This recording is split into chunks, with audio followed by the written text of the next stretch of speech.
2K family, buckle up. This film session today is going to be a longer film session probably than we've ever had on this channel. The reason why is because I just released my last video that I just released was explaining to people why I had to go meta in this game to compete. And for the majority of the time, we got positive feedback, positive reviews, but then there's still mixed reviews. You still have people, trying to validate or trying to persuade me that I don't need to go meta in order to compete at a high level in this game. And what makes it so annoying at times is because a lot of people are making players based off of the modes that they play. A park player is a park player, a rec player is a rec player, a proven grounds player is a proven grounds player, and a pro-am player is a pro-am player. Are there builds out there that can translate seamlessly between each mode? Yes. But see, when you utilize the word meta, people automatically start to assume the worst, which is okay. It makes sense because when you hear meta, you just think of the buffoonery that you see on whatever social media platform you're on. The speed boosting left right screen setting, meta. But meta, I'm sure most of you know the definition of what meta is. Most effective tactics available. A lot of your builds are meta-esque without being pure meta. You see, if you have a off-ball lockdown build, right? Or you have a build that got 96 steal and 93 perimeter defense, but it's not 6'4", you're still meta-esque. You're not the 6'4" meta lockdown that's starting to infiltrate the streets, but you have the ratings to match the meta. So you can translate seamlessly through modes. If you are a power forward or a center and you have a 96 rebound, it doesn't matter that your rebound isn't a 96 offensive. It doesn't matter if your build says a two-way board hunting stretch. You have the 96 rebound, which gives you the ability to have rebound chaser on legendary, which makes you meta-esque without being meta. So when I say I have to go meta, I'm not saying that I have to go meta as far as play style or the scum tactics that are used within the meta. I'm talking about I have to go meta by having the meta attributes. But a lot of you were curious about the build that I was using pre-shift to meta. So here in this video, I'm going to show you the build that I was using and explain to you why I picked this build and why I built it the way that I built it. And then we're going to go into the film room session where I'm going to break down 3 games across all modes: a rec game, a proven grounds game, and a pro-am game. I'm going to break down all 3 of them games to show you what the build that I built is supposed to do and is built to do, and then explaining to you why this build cannot hang with the comp settings that I had to walk into because of attributes and badges. So this is the build that I decided to go out there with. Let me remove myself right quick, right? This is the build that I was working with in the 3 videos that you're about to see. Now, if you look at this build with a logical standpoint, it's an all-around center build, right? You got the 80 mid-range, the 75 three-pointer, 84 close shot, 80 driving layup, 76 standing dunk, 61 driving, 79 post control, 88 interior, 85 perimeter, 60 steal, 74 block, 93 rebound, 75 offensive, 70 speed, 76 agility, 85 strength, 70 vertical, 75 pass accuracy, 70 ball handle, and 68 speed with ball. And I know you're saying, you're like, Chris, some people are gonna look at this build and say, Chris, this build is trash. Others would be like,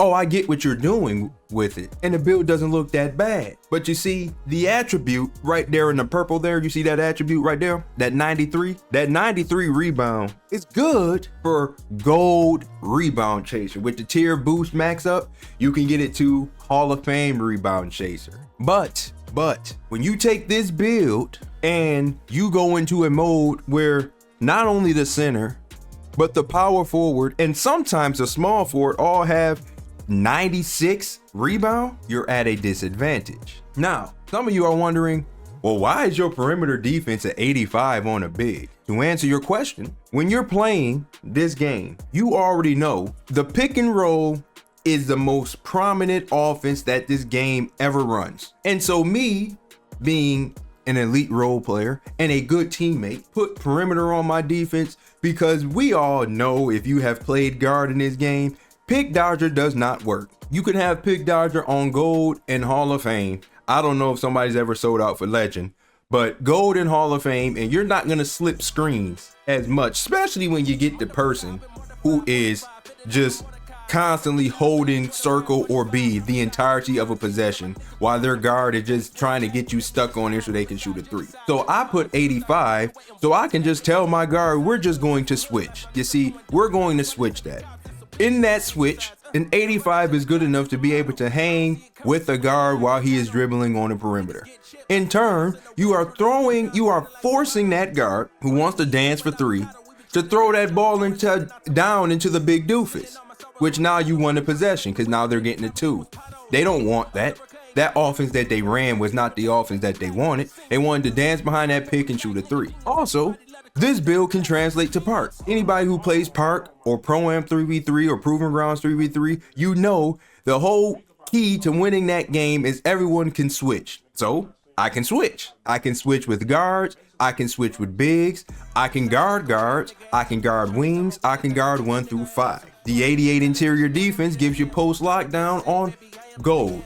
It don't matter what your post lockdown on. Interior defense does not matter in this game, but at least you have some resistance to the drop step or post spin you're going to get being an undersized center. You see, this undersized 6'9" center whose foundation came from Bam Adebayo is built for non-comp modes to get inside the mind of the player, because most bigs outside of comp modes are going to see a 6'9" center and feel as though they can just hang around the paint the entirety of the game. We that play this game know the paint is RNG. You can have interior defense at a high tier and paint roller on gold, and that joker still make a very tight, very early layup, or an untimed layup because of real player percentage. You can have Hall of Fame post lockdown and still get drop stepped into oblivion and dunked on. So I just gave myself gold post lockdown to be able to combat. You put your hands up, you get the miss, you get the rebound. Passing lanes are overpowered in this game, so what do? Well, that's when you utilize your 70 ball handle and 68 speed with ball. When you get the rebound after the big man has pushed or forced a shot into the paint, you take off. Now you get to initiate the offense. They're playing the pass lanes. They're spamming them passing lanes crazy. They miss a passing lane. You use your 75 pass. It's not ideal, but you use your 75 pass to hit that guy that just got the passing lane played. You became a point guard. You became the point center. But just for the possession, you see, I don't use this build to ISO at the top of the key and play like a guard when I'm a center. No, but I use this build to take advantage of players who want to paint mash. You paint mash and you miss, I'm getting that rebound, I'm gone. But see, if that's not good enough for you, if that's not good enough to explain this for you, we're just gonna get into the very first game of this film room session as I break down and show you this build in its use. All right, now let's get started with our film session. First game we're going to review here is a rec game. It's a rec game using my pre-meta build that I explained in the intro. As you can see, I'm going up against a meta rated center, but the difference is going up against a meta rated center in a casual mode like the rec already notifies me, just like it should notify you, that this team we're about to play here, they aren't that good. There's a ceiling to the skill that they possess. So here we go. Let's see how the game plays out for me, and I'll point out some things for you about things that happen. Now, like always, you will see the play in its purity at first, then we'll run it back and I'll break it down what I was thinking during that time.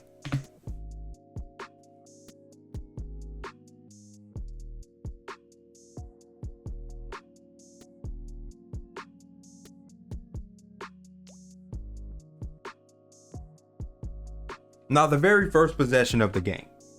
This is a very important possession in all basketball games that you play in virtual life, in real life, in any sport really.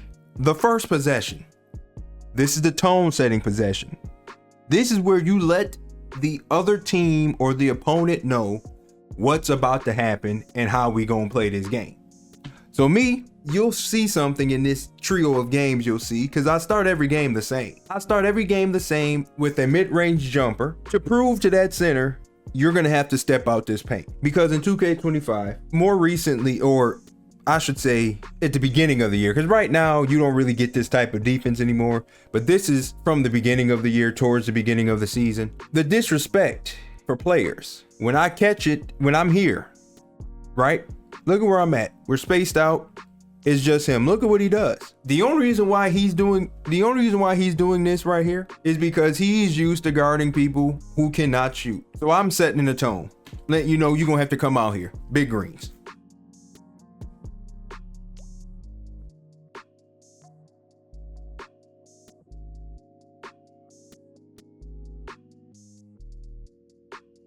Second possession of the game. As you can see, 2-0. That's our second possession.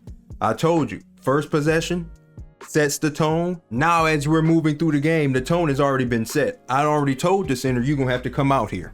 You're going to have to guard me. Now I'm just going to go right at it. 6'9" with 70 speed, 76 agility. Sacrifice height and strength to be able to outrun my man to the basket. I'm gone. Point guard hits me in stride. It's 2K. It's the 2K community. We all know they're gonna jump. Oh, they're gonna jump. Cause like the comment section said, my center with no block, a center with no block is no good. That's what he insinuated. So let's see the center get the block. Oh, well, look at what happened. He done jumped himself out of position. He's dabbing in the air. Look, he's dabbing. He did a jumping dab. I'll go ahead and take my 2 points.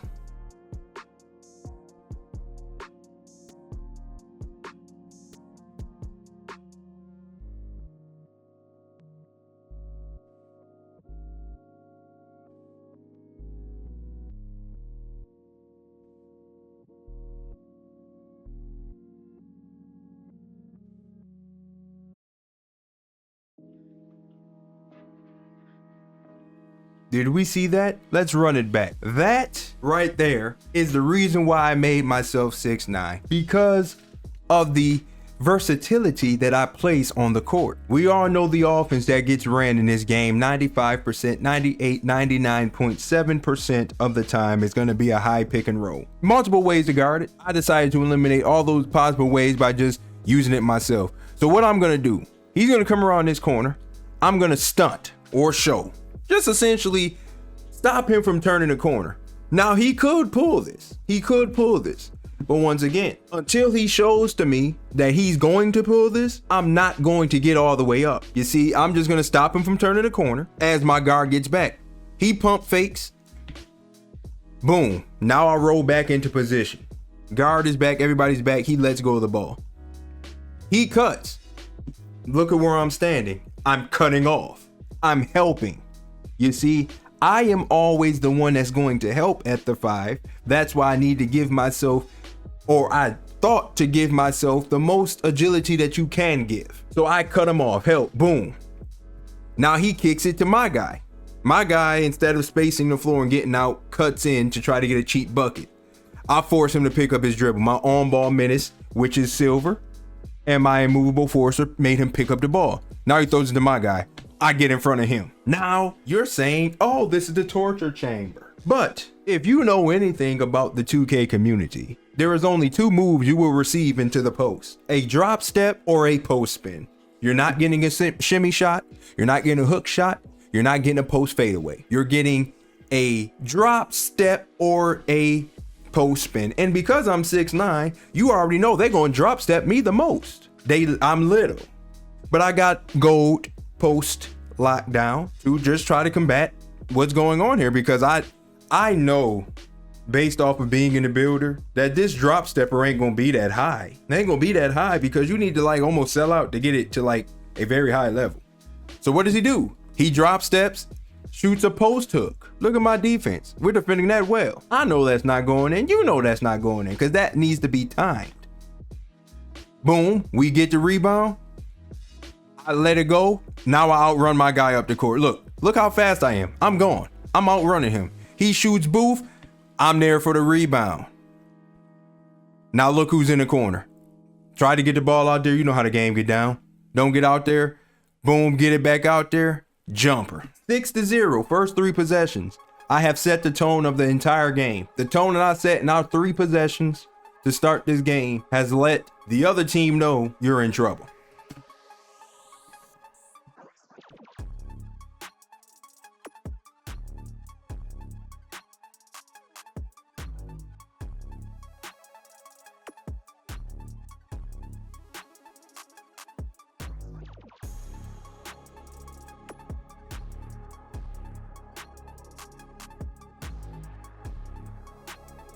It was 6-0 when I showed you the last clip.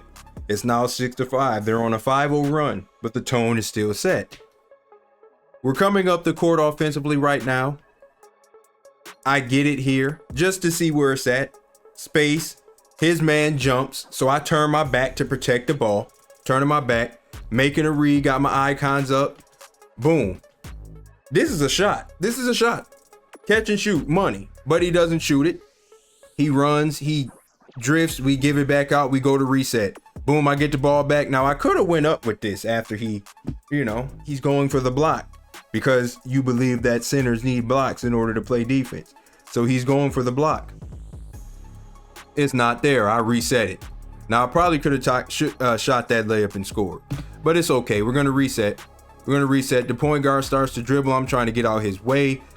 Small forward is coming around. So what am I doing? I'm sending an off-ball screen for him just in case he wraps all the way around. I set the off-ball screen. It works. Gets his man caught. But look, the center has completely disregarded me, his matchup, to go double the ball. So as I'm setting in this off-ball screen for the small forward, my point guard is throwing me the ball. I get the ball. The tone has been set. Look at the space. That's a mid-range. Money.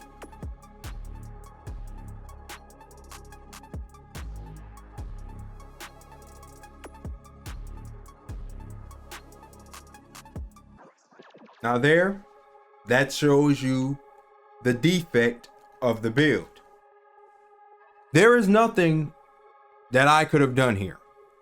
Now the point guard did show that he was going to shoot this off of this screen. So he actually gets a wide open shot. I'm sagging. This is good offense. He bricked. But as I go to box out my guy, look, the game doesn't allow me to touch him. So then he flies in for the rebound, then contact dunks. That is what you would think would happen a lot of the time when using this build. And it's not necessarily the one-on-one that happens a lot. But when you get into Pro-Am, you get matched up with teams that have about 2, almost 3 of these type. 2 7-foot guys, or a 7-footer with 96 rebound, and then a power forward that's quicker that got, the same rebound that I got at 93. Now and then a small forward who has rebound in it as well, and they're all crashing. Now you see why I had to make a switch.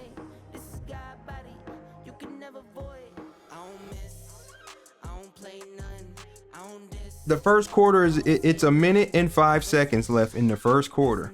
It is 8-9. I have scored every point, or no, I did not score every point, but I've scored the majority of the points and I set the tone. So look at what my tone setting did. Now when the guard comes downhill, I've already made 3 jump shots. Was it 3 or 2? I made 2 jump shots in this game, and I've already have been at a space in the game that has now got the center to not commit. So now you're just gonna give up a wide open layup. Yes, they're playing 2K defense. Nobody's in the front court at all. It's literally a 2v2 match right now, and he's out of position, and you can't see nobody else on the screen. But the center doesn't help. I set the tone. I made him not help because I let him know, I'm gonna shoot these jumpers. They may not go in, but I'm gonna shoot them. And sooner or later, the more shots you give somebody, they gonna figure it out. But he gets the dunk.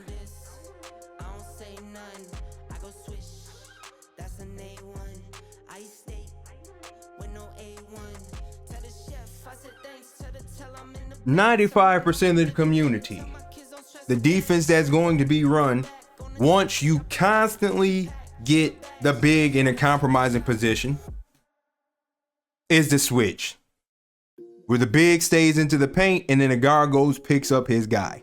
Like we see here. Big stays there. I'm, trailing, rolling, delayed, popping, whatever you want to call it. The guard's going to switch on to me. So, given that my build has ball handle, given that my build has dribbling, I'm not really scared at this point. I'm just reading to see what's going to happen. Because sometimes they switch fully. And the way I like to beat this is, if they switch fully, the point guard, I'm just going to let him get a clear out.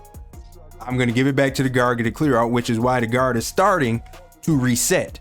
Because I'm telling him, go get it. You about to get the ball back. Then you get to work against the center. Once you get by the center, either they're going to help or you just going to get an easy bucket. When the guard comes out, he starts to run to him. The center never comes to pick me up. So once again, I have to let them know this is not the game for you to do that. I stop, I pop, I green. This is not the game for you to do that. This is just me setting tones. I'm setting a tone in this first quarter. This is not the game you're going to do this. That defense is not going to work in this game.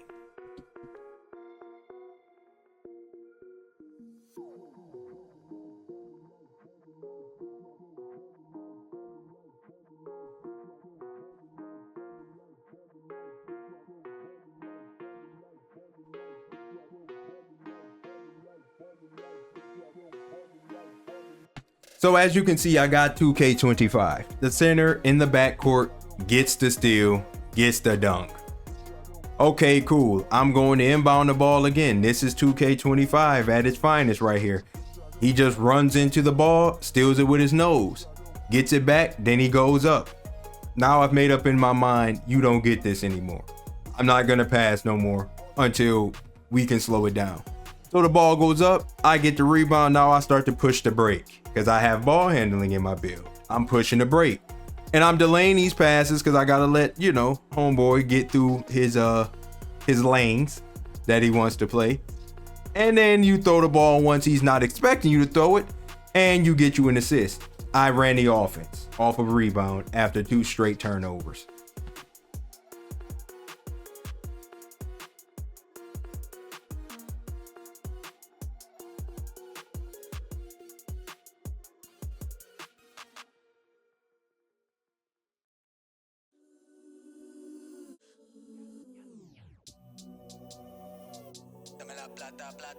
Now on this possession, as you can see, they went into a hybrid man zone, whatever it is. It looks like a man zone that they're going into.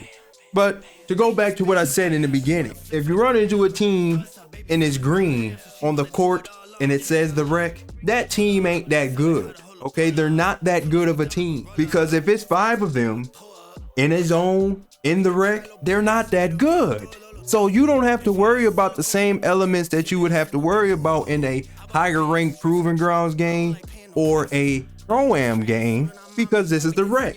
The wreck feels the smoothest out of any of the modes in this game. The wreck has the smoothest settings. So when you see a team in here, you don't have to worry about the sweats that go on, especially when you have a team of 5. And I get it. Yes. It sounds backwards, doesn't it? Team of 5 in the wreck ain't that good.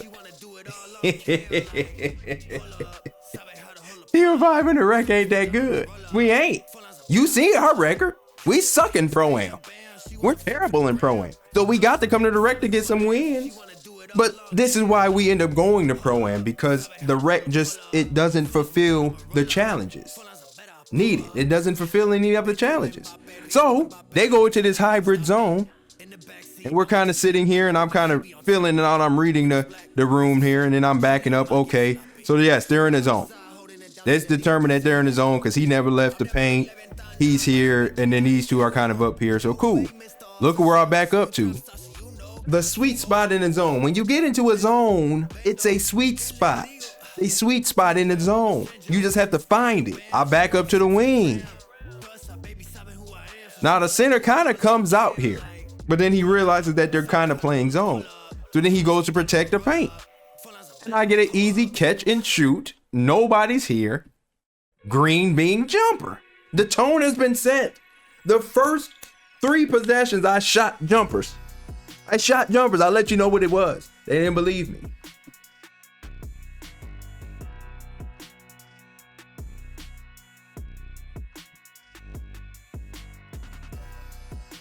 Y'all think it's a game. Y'all think I'll be playing games. No, it's setting a tone. It's standing somewhere to where the center has to make a decision. You gonna give up that 2 or you gonna give up another 2 or 3. So I'm standing where I know I'm gonna make this shot. And he starts helping again. Easy read, kick to me. He's only playing that defense because he ain't used to center shooting mid-range shots. Because it's been infiltrated in the minds of us that we need to either take layups or threes. Yet the mid-range is the most open shot, and then it starts to get demoralizing. And it starts to get annoying when somebody keeps making them. That's why you have 2 people running out to me right now on a wide open jumper. Because I don't shot 4 of them in this game in the first half, 4 or 5 of them in the first half already, and they wide open. And it's breaking the defense. Big greens.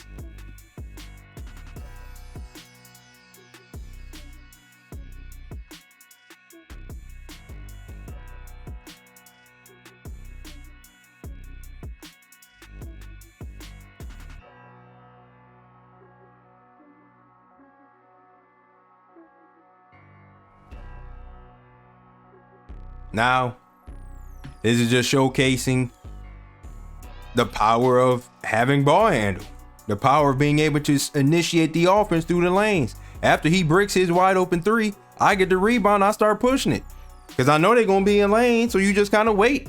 He played it. He's running to the corner. So I should have threw a triangle, but I'm already throwing. I already hit X at square at that time, but then they both run away from him anyway, leave him wide open in the corner for 3. Green.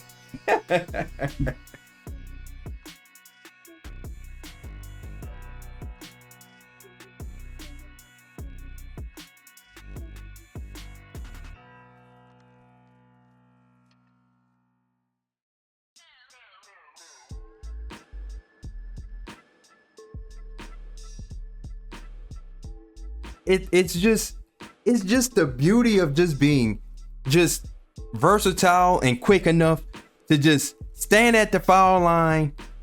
You just standing there, you hanging around there. The guy's doing all this ISO dribbling because the pick and roll ain't working. He pulls that jumper, he misses. I crashed down there. That was the importance of this clip, showing that I'm crashing down. You know, some people that take this moment, the power forwards there, the small forwards there, this the center's moment to get a point, leak out, get some points. No, not me. I'm crashing down. Let me see that. Let me see that rebound. I get out. No, it was just nothing but green grass. I got a choice here. Make the easier pass. The layup. Oh, he jumped and won. You know, y'all told me that big men need to have blocks to play defense. You see what's happening.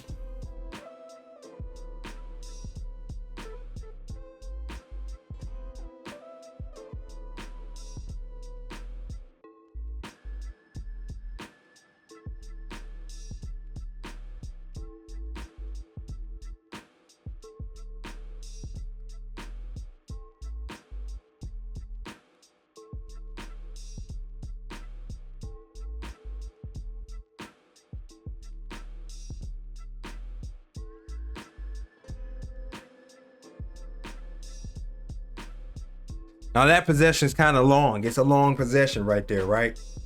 But it's just showcasing you the versatility of this build and what you would think would be ideal way to play this game, but it only works in this mode. Only works in the rec. Only works in the rec. So here we go. The pick and roll. My point guard gets caught on a pick. And I told you in the beginning when he started to shoot that on that opposite side, when he started to shoot, I'm up more. Look at where I'm up. You see the first couple pick and rolls? I was down at the foul line and below. Now look at me. I'm at the 3-point line. So I already know, just get out there. I got out there, forced him to start making an attack towards the basket. Good. Now we got in. Now it's in the 2 game. He's in the 2s. He's not shooting the 3, but I can slide my feet. Look at the animation. Then I bump him because I got my movement forcer. Made him shoot some boof. Ooh, that's a bad layup. Then I get the rebound. And then I try to get, I try to run the whole offense. He reads me. He downloads me real bad. Steals the ball. So now we get back. I play the pass lane. He should have threw that to the guard right there, but he didn't. So now here we go. This guy's running. I jump. I'm out of position. I get back. I settle in. Now this guy here is dancing behind 2 screens. He shoots that. I get the box out. Look at the box out. This guy here me box out, but my defensive rebounds are 93.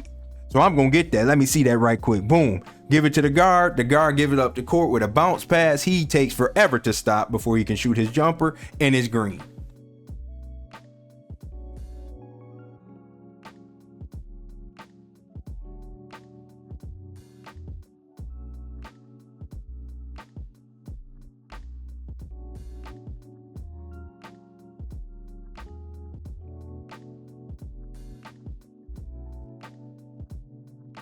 Ah, yes. You take my point guard skills and you give me a bigger body and you get the same drama. They are like a hybrid 2-3, whatever it is. I don't know what's going on here. They're out there, they're like, that dude's just sitting in the paint. He don't want to come out the paint. So now I get this mid-range shot and the pump fake got the guard to leave his feet. Now you just stand there, you operate. Remember what I told y'all about turning your back? Now I'm probing. I'm probing with the center. I'm just waiting. I'm waiting. Shots is there. And oh my God, we get a corner 3 ball. All I gotta do is get the pass over there. Corner 3. Money pieces. Probing and cooking. I mean, this is beautiful.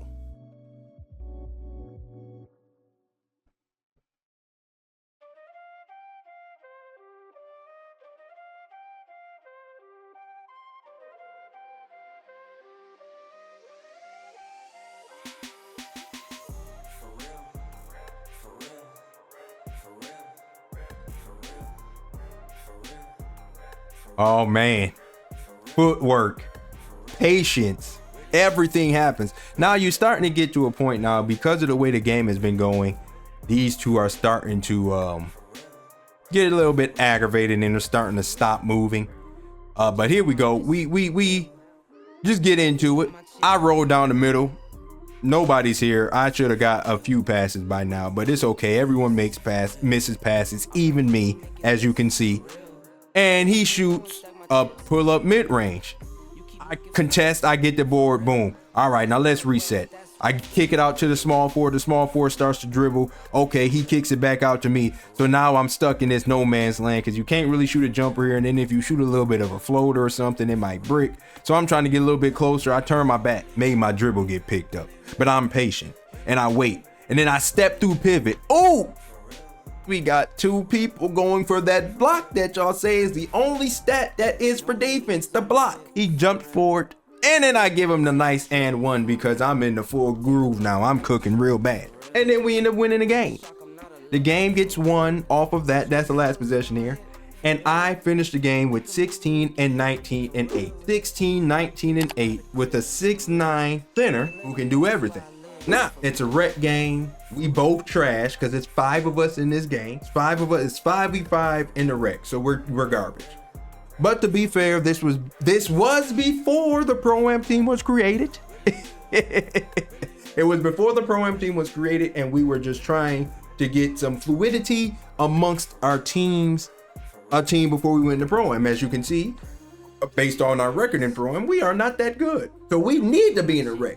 But we're figured it out now because I'm not at the disadvantage anymore. But yeah, 16, 19, and 8 being at a disadvantage in the rec. Now we're gonna take the same player to Proving Grounds to prove to you that the player can play, this build can play amongst regular modes.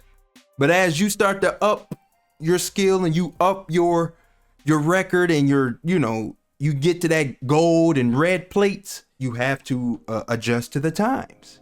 So let's go into the Pro-Am game, not the Pro-Am game, the Proving Grounds game, to see the difference in play styles and playing and how that player reacts in that type of mode. Now we're in Proving Grounds. 6'9" center going against a 7'3" center in the Proving Grounds.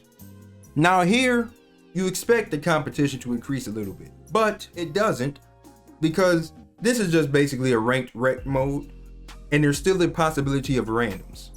So you don't really know what you're playing against and if the team that you're playing is a full team or a put together team. But as you can see, they're already at a disadvantage because their 7'3" guy rebound does not match up to mine. I have a better rebound. So they're already at a disadvantage in this game. But see, he sacrificed his rebounding for the mid-range shot and the pass accuracy And of course, the block, the only stat that people claim that this is the only defense that matters. It's just a block. You know, we have people who believe Rudy Gobert, because he run 4 defensive players a year, is a better defender than like a Draymond Green or even a Bam, because blocks matter, right? The versatility doesn't matter, but blocks matter. Gotcha. So let's get into the proving grounds game.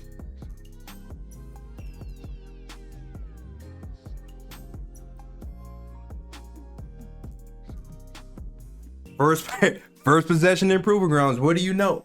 What did I tell you when I was in the rec? The goal is to set the tone. You shoot the jumper to let the big man know this ain't gonna be a game I'm in the paint that you get to paint hang the whole game. Oh no, you got to step out. You got to get uncomfortable. That's why I make my center 6'9", is so I don't have to be uncomfortable. When you get a player like myself or somebody even scummier than me and start isoing with their center. So when I get to that nice elbow and look at where he's standing, a box in the elbow, that's too much space, baby. That's green. You're going to have to come out there. He got to come guard that. The mid-range shot is very important. You need to equip it into your arsenal.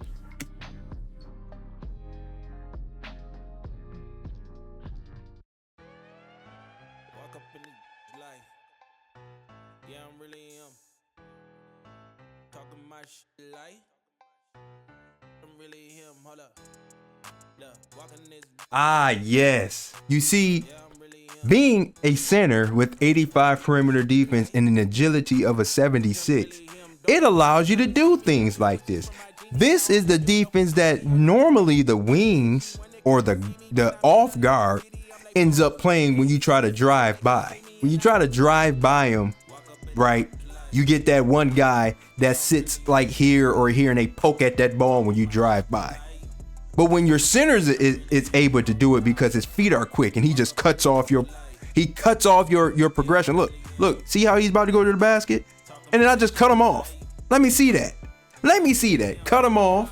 Then you start to ISO, bring it up yourself, and then you pass it off and get an open 3. The versatility is key.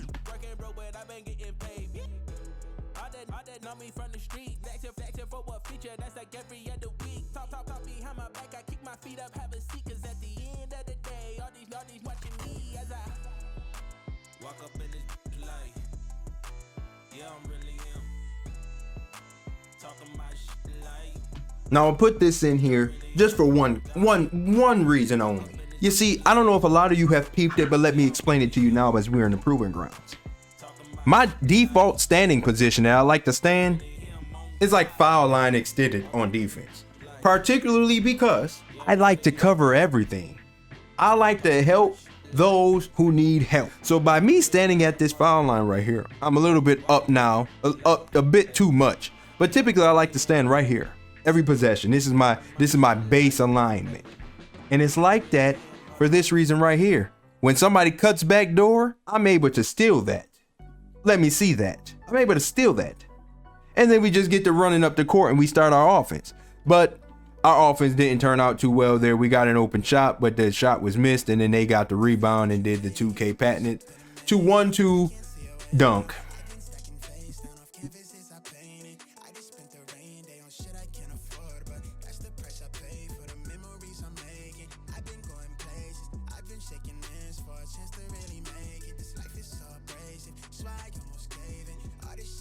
Now we have gotten to part 2 of the 2-3 breakdown.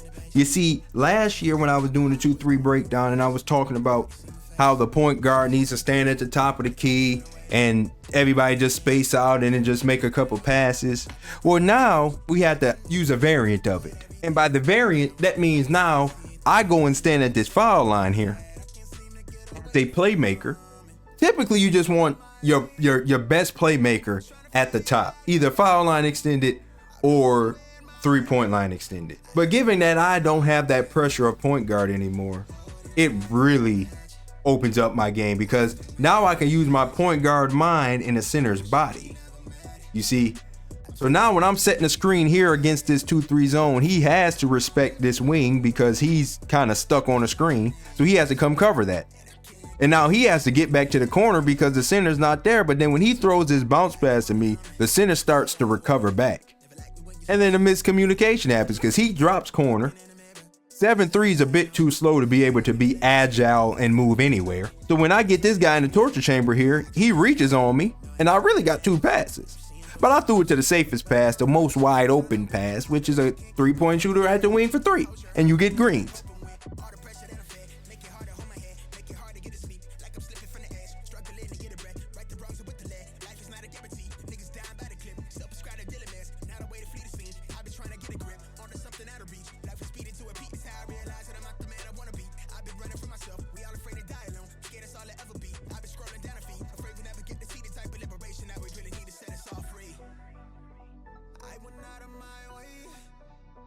Now, I don't make all my shots now. You know, sometimes that RNG kick in and your shot timing changes. We already know that. So when I get my patented jumper, you know, this is my patented jumper right here. Everybody on the court thinks it's money. But look at that, that popped up. Oh, I told him it's not money. So we had to get back. And then we were supposed to get a steal here, but we didn't. But then he see that. Remember when I caught that pass in the wreck right here and I said it's an ugly spot? Because it's like sometimes you get a jumper and then sometimes you get this. Look at it. That's an offhand jumping hook from like the baseline. He ain't want to do that. That's that no man's land shot. Ugly. So he bricks. Oh, what? Too bad. I'm gone. Get out. Let that ball go up the court. Easy dunk. Be a playmaker. Versatility is key.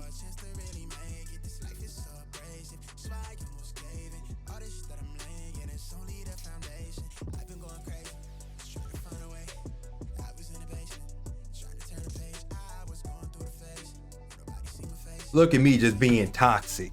I'm just being toxic. I'm literally just standing. I'm just standing in a spot where you're going to have to respect me. I've already proven I'm going to hit that jumper. Now, look, I'm 25% from the field. I only got 2 points. But I'm going to shoot that jumper. I'm going to shoot it. And then he tried to play the lane. And instead of getting back, he gives up. He would rather see this corner 3 get shot than see me shoot my mid-range. So that's exactly what we're going to give him. A corner 3.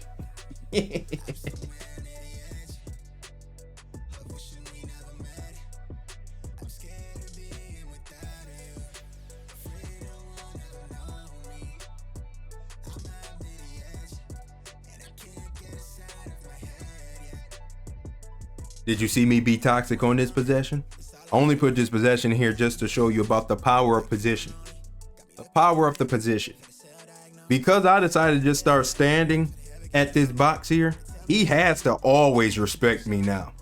And then I'm screening this guy, the other rotation guy of this. It would be ideal if that's a swing pass to this wing here for an open 3, but it don't even matter. I'm just screening him. Like he can't do nothing. He can't get out of anywhere. Just screening him to death. Look at this. He's been open the whole possession because I'm screening him and he's stuck down here. But I'm also in a power position. So this center has to stay looking at me, and then he looks too much. It's a defensive 3 and a key.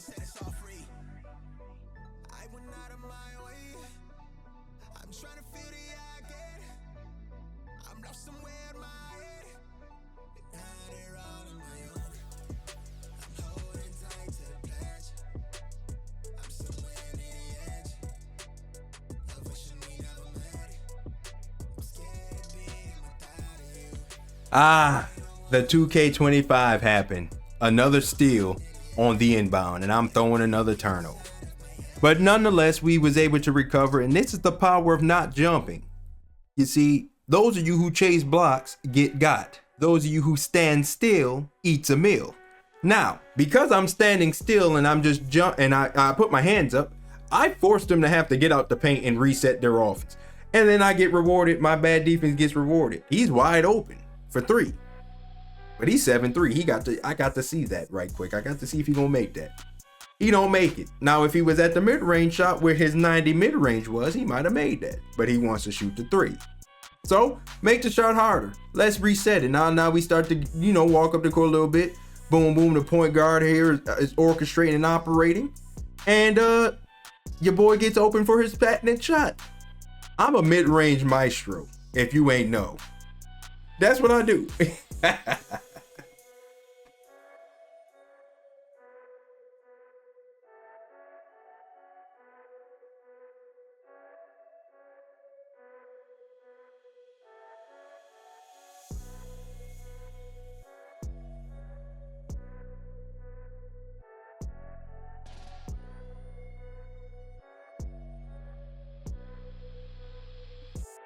Do you see the off-ball movement, the off-ball power, the power position that I'm putting my team in just from being annoying and toxic?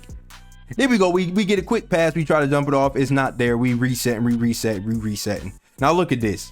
Look at this toxicity right here. He plays the lane. I'm already hemming him up. He ain't getting back to that guard. He ain't getting back. He got put out of position so bad and he's trying to sprint back, which is going to make this screen even tougher. It got him so bad that the center had to say, I got to go guard him. Now we know he's 7'3", so he ain't got no perimeter defense at all. He can't stay in front of nothing. You understand? Nothing. So I just start to roll to the basket. I'm open, but you know, we all miss passes today. That's all right. We just go ahead and gonna keep resetting and we gonna finally get a shot up and I full send. Center already off balance, so you know the center's gone. Nobody else in here is gonna have the rebound, so except me. So I go down there, I get that young board, and when you give up an offensive rebound, you're bound to give up a three. They slid his feet in because of his jump shot base, but the same premise is there.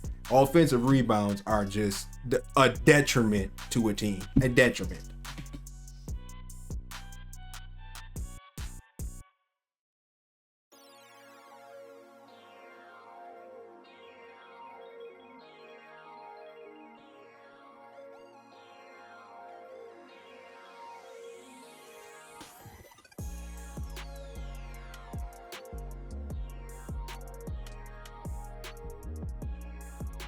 Do you see what happens when you're 6'9"?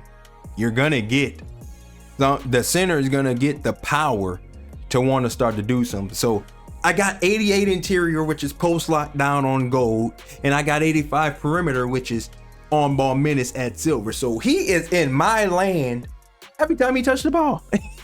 Every time he touches the ball, I'm controlling what he's doing. So I get out there on our perimeter and I slide them feet. I make him start backing down. Now from the back down, you know what's coming. Look at that, the good old drop step, because he's 7'3". But if you take it back to the beginning, do you remember ever seeing post scoring or a close shot in his top four? Neither do I. So I know that this is at a disadvantage for him. He's playing out of character right now. And he shoots it. And he don't get it. So when I get that rebound, we just go. We push the ball up. We get there and look at this. Look at the body. See how I put the body on him? If that shot was to miss, I was gonna get that ball. I was gonna get that rebound because I boxed out my guy.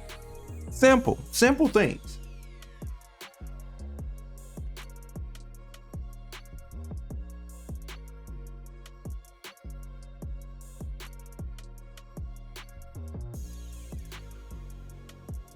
Yes, when you get the proving ground, sometimes it becomes wreck, where you're just blowing a team out of the water because they just ain't built for it. And so y'all don't know, but y'all gonna soon find out I'm a front runner. Oh, when we get big leads, I start fronting. I play well out of character because you already losing. So I just bring the ball up. I just bring it up. Look, I bring it up and look, the seas just part ways. I mean, you would have thought my name was Moses. Was that the one who parted the Red Sea? You would have thought I was Moses. You would have thought I was Moses, but I'm not. I'm just Chris Jones, and I'm just running down the court. And then you finally decide to help, but I'm airborne now. Big dunks.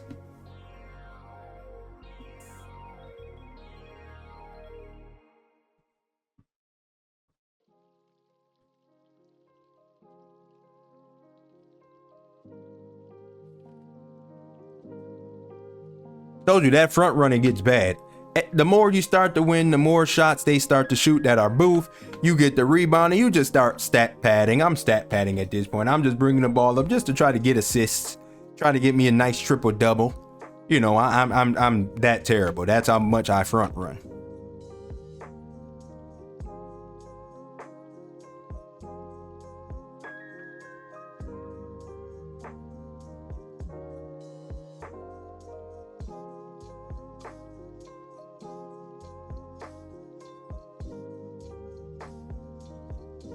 Did you see that power position?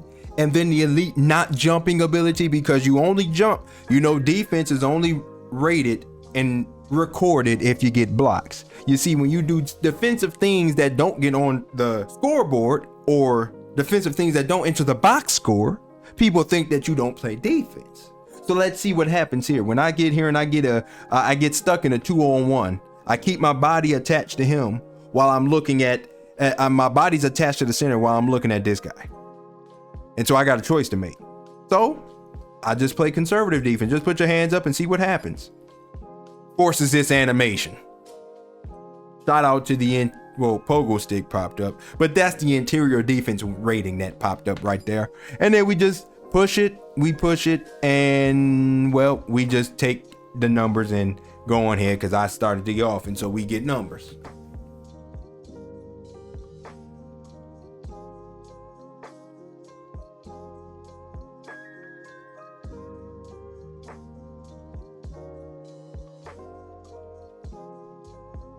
I mean, just look, did you see me help? Did you see me help? The point guard just said, let me see that. I got him. Let me pick him up. So I picked him up. And then 14 has to cut from the corner. Now I'm just standing in here. I'm like, there's no way he's going to throw this ball to 14. There's no way. I'm already standing here. I'm looking at him. Look, my player's looking at him like, bro, I'm here. But see, he looking at the ground. So he probably don't see that I'm covering that. So he throw it anyway. So I got to pick it. I'm sorry. Got to go ahead and get that ball up out of there and get another assist because we're stat padding and we're front running. I'm a front runner and a stat padder. So don't let me get the lead on you because I'm not going, I'm going to really play out of mind and make a video about it. And then we finish the game 8-22-9 with a 6'9", and you're sitting there, you're wondering, why would you have to go meta? Your player's playing fine. He puts up great stats to be 6'9", but then you go to Pro-Am and it's just a different game out there. You see, I learned that skill-based matchmaking is not based off of your actual skill. It's not based off of your win-loss record. It's based off of that plate. It's based off of this plate here. You see, you could have a trash record and be gold or red and always keep playing against or with gold or red. Yet your record could be elite, but if you're black, if your plate is black, you'll get easier games. That's why every time you make a new player and you're in the black, it's an easier game. It don't matter that you sit at a 97% win percentage or 82% win percentage. Your player is black. That's a brand new player. So it doesn't matter. So once I learned that, then that makes sense why my Pro-Am record is so atrocious. Because even though I'm going into Pro-Am and our team is 1-11 right now, I believe, or 1-10, we are still matching up with teams we should not be matching up with in Pro-Am.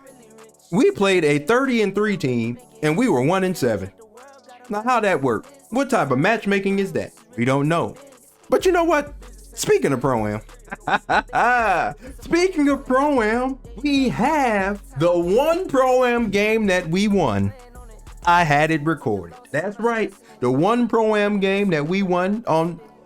This is the one game that we won before we entered our current losing streak that we're on right now, which is either 10 or 11 games. This was the placement match. This was the match that you just wouldn't even think that we would go down the road that we went. And as you can see, we are a bronze team and 0-0.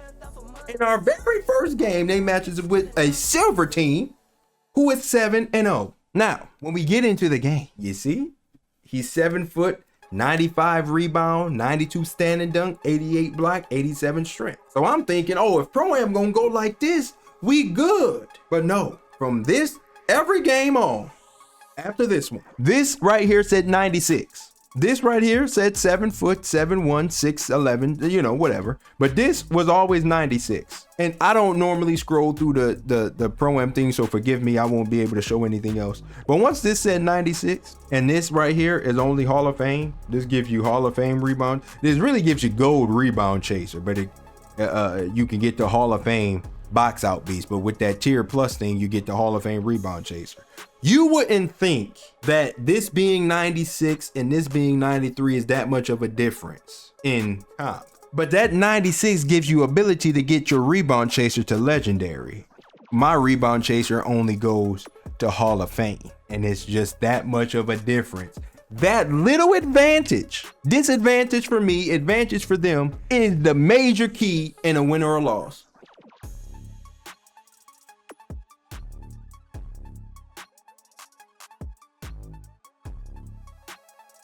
Y'all really be thinking I'm playing.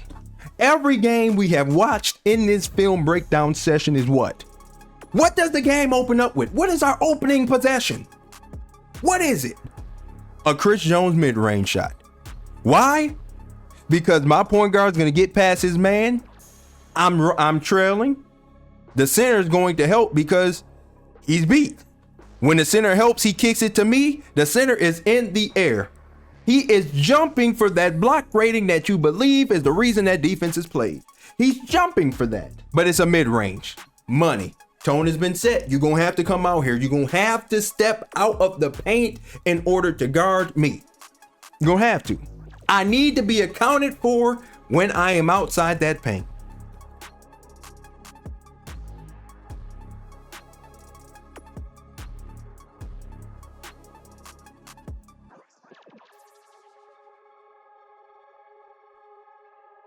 No. That is not a different clip. That is not that's not the same clip. I'm sorry. It's a different clip. When I inbound the ball, I take my time getting up the court. I take my time. So my guard can go downhill if he wants. And that's exactly what he does. He hits him with the half spin. Got him to bite. Now he turned the corner, and what does the center do? He starts to commit. He commits, that pass comes to me. Yep. If I don't have a mid-range on my player, I can't have a player. I don't care nothing about a three. Let me see that mid-range. Hold that. Ain't nothing like shooting a mid-range jumper. That's just the alternate, like a guard me jumper. It is. It's a guard me jumper.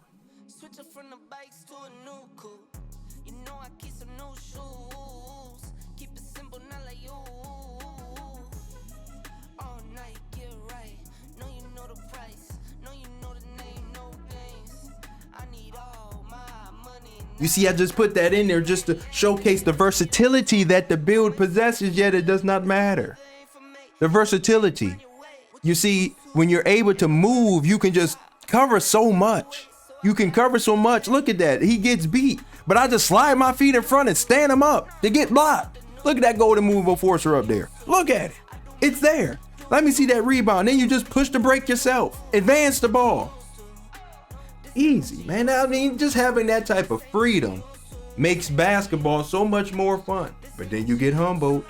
2K shows its true colors to you the more you keep playing it.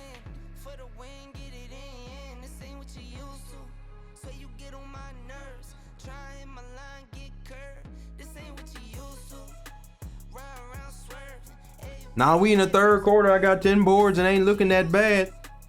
But once again, we get caught up into trying to get the block because that's a stat that gets seen. You see, if he was to stand still and he keep his hands up, you see that stat wouldn't get seen, yet the effect of his decision would matter. Instead, he goes for the stat. And when he goes for that stat, I go and get my stat. That's a point. A basket in basketball because you chased a stat that you didn't have to chase.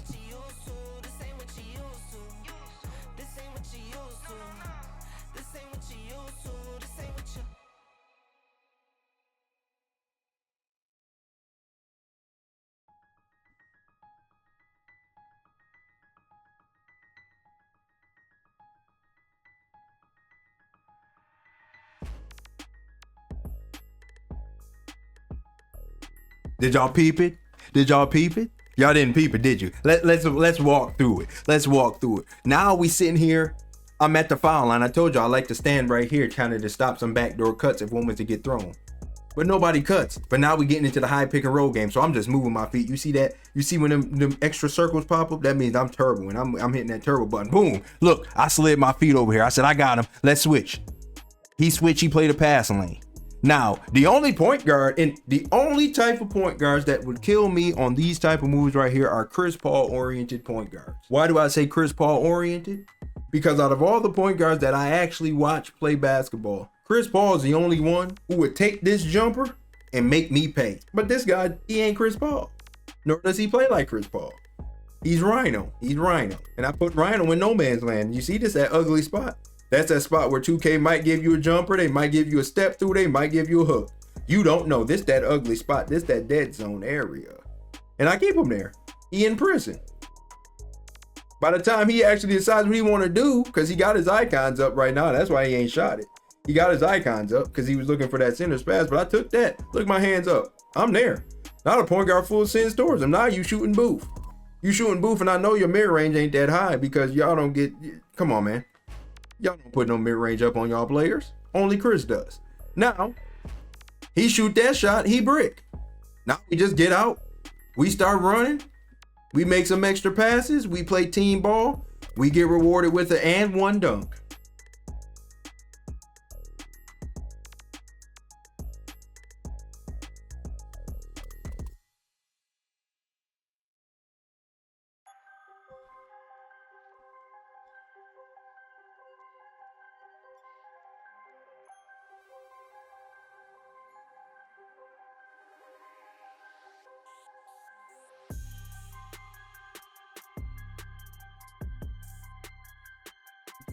The versatility that I possess. That's the freedom. That's the love of the game. It's being that versatile, being able to do that. Okay, the free throw gets missed. So now I'm sprinting back on full court. I'm sprinting just to get the ball back. Just getting a position, a power position, an advantage. Now we set. Okay, I go cover that. Let me cover that up right quick. Boom, okay.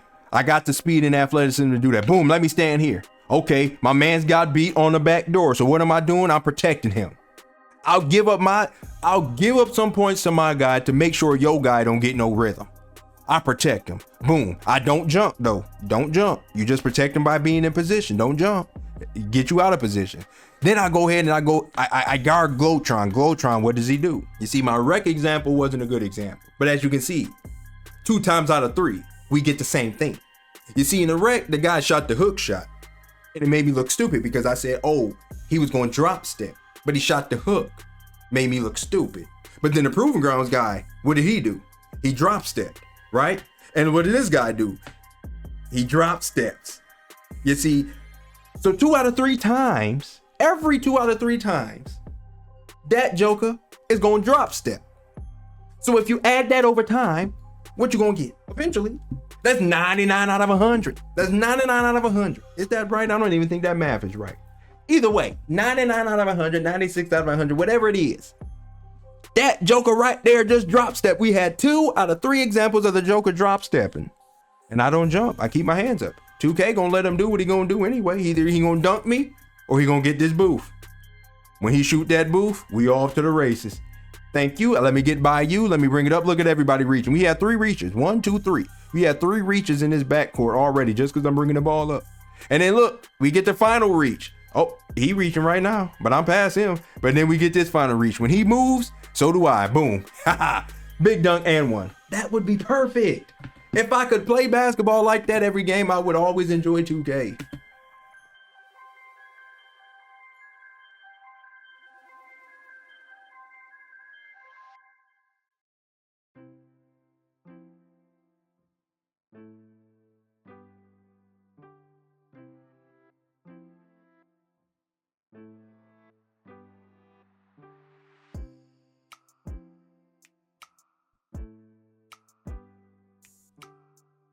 Oh, that just brings joy. That brings joy to some and aggravation to many.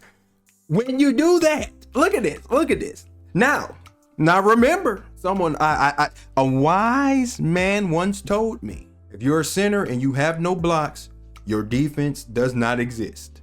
So let's go ahead. Let's run a clip then. Let's run a clip then. So here we go. We in this this man-to-man defense, right? Everybody's just going everywhere. Boom, my guy gets beat. Man, whatever will I do? I'ma help him. But I don't jump. I put them hands up. I get him to hesitate. Now he got to try to get the ball out, but then he can't. But my hands are still up. I'm in power position. My hands is up. He can't make a pass. All he got to do is go up. And he shoots the booth because of my interior defense. Then I get the rebound. And then I just start pushing it because you see the score. We up 13. You see the time. I'm a front runner. Always remember that. Got the ball. Now I'm just going coast to coast, coast to coast. I get down into that hot spot. I know right here, this joker right here got his tongue out. He trying to MJ high fly deny me off the backboard. So I let him do that. Because the only stat that matters with defense is the block. That's what I was told. So when he go ahead and try to get that stat, so do I. I put the ball in the basket in the game called basketball. While he chased the stat to get the block, I chased the stat and get the point. I win. And what do you know? This was player of the game. This was the first win. And I thought I was on to something. I thought that this 8, 17, and 3 assist game, look at my guy standing like a Superman. I thought that I cracked the code. But take a good look here. This is the last time my guy was ever that happy in a Pro-Am game. Because after this game, we proceeded to go out there and lose the next 9 to 10 games in a row. We have not been in the winner's circle in Pro-Am since this day right here. But don't you worry, I've been cooking. I've been in that lab. I've been gaining knowledge and information from my friends who are tapped in. The next time you see me and we break down some film, we go have a major improvement. And the only thing that changed